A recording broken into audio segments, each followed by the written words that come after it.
हड़ताल सीधे रूप में कोई संवैधानिक अधिकार नहीं है। हड़ताल सीधे रूप में कोई संवैधानिक अधिकार नहीं है, लेकिन कुछ परिस्थितियों में यह एक कानूनी अधिकार के रूप में स्वीकार की जा सकती है, जो नागरिकों को दिए गए संवैधानिक मूल अधिकारों से अप्रत्यक्ष रूप से जुड़ी होती है। एक संवैधानिक अधिकार के रूप में भारतीय संविधान का अनुच्छेद 19(1)(a) और 19(1)(c) नागरिकों को कुछ महत्वपूर्ण स्वतंत्रताएं देता है।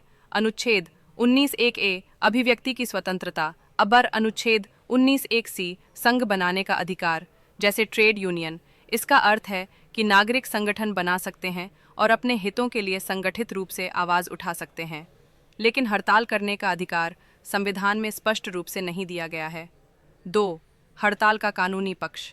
हड़ताल एक कानूनी अधिकार हो सकता है, लेकिन ये नियमों और कानूनों के अधीन होता है, जैसे कि essential services maintenance act (ESMA) के तहत कुछ आवश्यक सेवाओं में हड़ताल पर प्रतिबंध लगाया जा सकता है।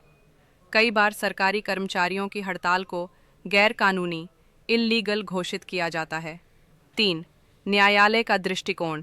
कामेश्वर प्रसाद बनाम बिहार राज्य 1962 जैसे मामलों में भारत के उच्चतम न्यायालय ने कहा है, हड़ताल करना कोई मौलिक अधिकार नहीं है, लेकिन शांतिपूर्ण ढंग से धरना देना या विरोध प्रदर्शन करना संवैधानिक रूप से संरक्षित हो सकता है। निष्कर्ष: हड़ताल स्वयं में कोई संवैधानिक अधिकार नहीं है, लेकिन संघ बनाने और अपने हितों की रक्षा करने का अधिकार संविधान में दिया गया है।